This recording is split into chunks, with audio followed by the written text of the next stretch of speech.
Hello, मैं हूं Priyanka Sharma. Indian iconic में आपका स्वागत है। इस वीडियो में हम आपको लाला लाजपत राय के बारे में बताएंगे। शुरू करने से पहले चैनल को सब्सक्राइब करके बेल आइकन प्रेस कर दीजिए। लाला लाजपत राय ने अपना पूरा जीवन देश की स्वतंत्रता के लिए समर्पित किया। लाला लाजपत राय एक लेखक, वकील, राजनीतिक और स्वतंत्रता सेनानी थे। लाला लाजपत राय का जन्म पंजाब के मोगा जिले में 28 जनवरी 1865 को हुआ था। इनके पिता लाला राधाकृष्ण अग्रवाल और माता गुलाब देवी अग्रवाल थी। इनके एक भाई थे जिनका नाम था लाला धनपत राय। उनका परिवार उनके जन्म के 5 साल बाद 1870 में रेवाड़ी चला गया था। वहां लाला लाजपत राय की प्राथमिक शिक्षा गवर्नमेंट हायर सेकेंडरी स्कूल में हुई, जहां उनके पिता उर्दू के शिक्षक थे। स्कूली शिक्षा पूरी करने के बाद 1880 में कानून की पढ़ाई करने के लिए इन्होंने गवर्नमेंट यूनिवर्सिटी लाहौर में एडमिशन लिया और अपनी कानून की पढ़ाई पूरी की। ग्रेजुएट होने के कुछ समय बाद लाला लाजपत राय रोहतक में ही रहे। 1886 में उनके पिता हिसार चले गए, जहां लाला लाजपत राय ने कानून का अभ्यास शुरू किया। हिसार में लाला लाजपत राय ने बाबू चूड़ामणि के साथ मिलकर हिसार बार काउंसिलिंग की स्थापना की। उन्होंने बाबू चूड़मानी, डॉक्टर रामजीलाल हुड्डा, डॉक्टर धनीराम और चंदूलाल तायल, हरिलाल तायल और बाल मुकुंद तायल के साथ मिलकर भारतीय राष्ट्रीय कांग्रेस और आर्य समाज की हिसार जिला शाखा की स्थापना की। लाला लाजपत राय की शादी 1877 में राधा देवी से हुई थी। इनके 2 बेटे प्यारेलाल अग्रवाल और अमृत राय अग्रवाल तथा एक बेटी पार्वती अग्रवाल हुई। लाला लाजपत राय बाल गंगाधर तिलक और बिपिन चंद्र पाल के साथ इस त्रिमूर्ति को लाल बाल पाल के नाम से जाना जाता था। इन्हीं तीनों नेताओं ने सबसे पहले भारत में पूर्ण स्वतंत्रता की मांग की थी। बाद में समूचा देश इनके साथ हो गया। अपनी निर्भीकता और गर्म स्वभाव के कारण इन्हें पंजाब केसरी की उपाधि से नवाजा गया। 1907 में लाला लाजपत राय के नेतृत्व में किसानों ने अंग्रेज सरकार के खिलाफ आंदोलन शुरू किया। अंग्रेज सरकार ने लाला जी को न सिर्फ गिरफ्तार किया बल्कि उन्हें देश निकाला देते हुए बर्मा के मांडले जेल में कैद कर दिया। लेकिन सरकार का यह दाव उल्टा पड़ा। हजारों लोग सड़कों पर उतर आए। दबाव में अंग्रेज सरकार को फैसला वापस लेना पड़ा और लाला जी एक बार फिर अपने लोगों के बीच वापस आए। लाला लाजपत राय ने अमेरिका के न्यूयॉर्क शहर में Indian home rule league of America नाम से एक संगठन की स्थापना की।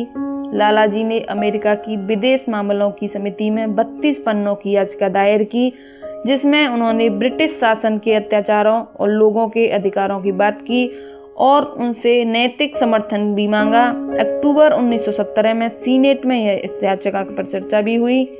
लाला जी जब 20 फरवरी 1920 को भारत लौटे तो उन्हें कलकत्ता में कांग्रेस सत्र की अध्यक्षता करने के लिए आमंत्रित किया गया।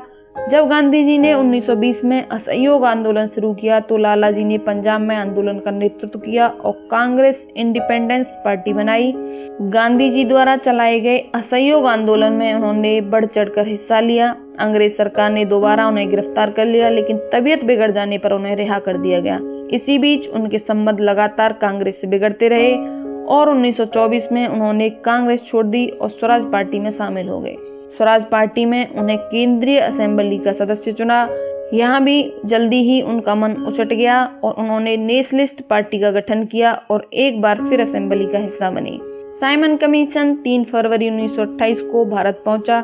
साइमन कमीशन भारत में संवैधानिक सुधारों की समीक्षा एवं रिपोर्ट तैयार करने के लिए बनाई गई 7 सदस्यों की कमेटी थी, जो इंग्लैंड से आई थी, जिसमें एक भी भारतीय सदस्य नहीं था। इस कमीशन के विरोध में लाला जी शामिल हो गए और इसका विरोध करने लगे। इस कमीशन के सदस्य भारत में संवैधानिक ढांचे को अंग्रेजी मंशा के आधार पर तैयार करने के लिए आए थे, जिसका पूरे देश में जबरदस्त विरोध हुआ। साइमन कमीशन के भारत में आने के साथ ही इसके विरोध की आग पूरे देश में फैल गई। चौरी चौरा कांड के बाद गांधी जी द्वारा असहयोग आंदोलन वापस लिए जाने से आजादी की लड़ाई में जो ठहराव आ गया था वह अब टूट चुका था। लोग फिर से सड़कों पर निकलकर आने लगे और देखते ही देखते पूरा देश साइमन गो बैक के नारों से गूंज उठा। 30 अक्टूबर 1928 को लाला जी ने लाहौर में साइमन कमीशन के विरुद्ध आयोजित एक विशाल प्रदर्शन में हिस्सा लिया, जिसके दौरान हुए लाठीचार्ज में बुरी तरह से घायल हो गए। उस समय उन्होंने कहा था, मेरे शरीर पर पड़ी एक एक लाठी ब्रिटिश सरकार के ताबूत में एक एक कील का काम करेगी।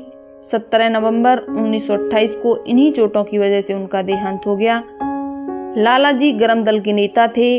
उन्हें चंद्रशेखर आजाद, भगत सिंह, राजगुरु सुखदेव अपना आदर्श मानते थे। जब लोगों को पता चला कि अंग्रेजों ने बेरहमी से पीटकर लाला जी को मार डाला तो गर्म दल के नेता क्रोधित हो उठे और लाला जी की मौत का बदला लेने के लिए 17 दिसंबर 1928 को ब्रिटिश पुलिस अफसर सैंडर्स को गोली मार दी गई। बाद में सैंडर्स की हत्या के मामले में ही राजगुरु सुखदेव और भगत सिंह को फांसी की सजा सुनाई गई। लाला जी ने दयाल सिंह के साथ मिलकर 12 अप्रैल 1894 को भारत के दूसरे सबसे बड़े सार्वजनिक क्षेत्र के बैंक पंजाब नेशनल बैंक की स्थापना की थी।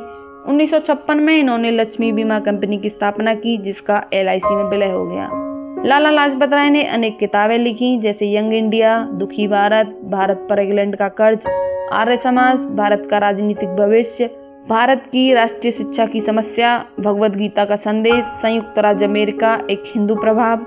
इन्होंने मैजिनी, गैरीवाल्डी, शिवाजी और श्री कृष्ण की जीवनी भी लिखी। Lala Lajpat Rai Institute of Engineering and Technology Moga का नाम उनके नाम पर रखा गया। 2010 में हरियाणा सरकार ने उनकी याद में हिसार में लाला लाजपत राय पशु चिकित्सा और पशु विज्ञान विश्वविद्यालय की स्थापना की। लाला जी की याद में अनेक जगहों के नाम उनके नाम पर रखे गए, जैसे नई दिल्ली में लाजपत नगर सेंट्रल मार्केट, लाजपत नगर में लाला लाजपत राय मेमोरियल पार्क, चांदनी चौक दिल्ली में लाजपत राय मार्केट, खड़गपुर में भारतीय प्रौद्योगिकी संस्थान में लाला लाजपत राय हॉल ऑफ रेजिडेंस, लाला लाजपत राय अस्पताल कानपुर। होमी मास्टर ने लाला लाजपत राय के बारे में 1929 की भारतीय मूक फिल्म का निर्देश किया था, जिसका शीर्षक पंजाब केसरी था। 1927 की मूक फिल्म वंदे मातरम आश्रम लाला लाजपत राय और मदन मोहन मालवीय द्वारा ब्रिटिश राज द्वारा शुरू की गई पश्चिमी शैली की शिक्षा प्रणाली के विरोध से प्रेरित थी।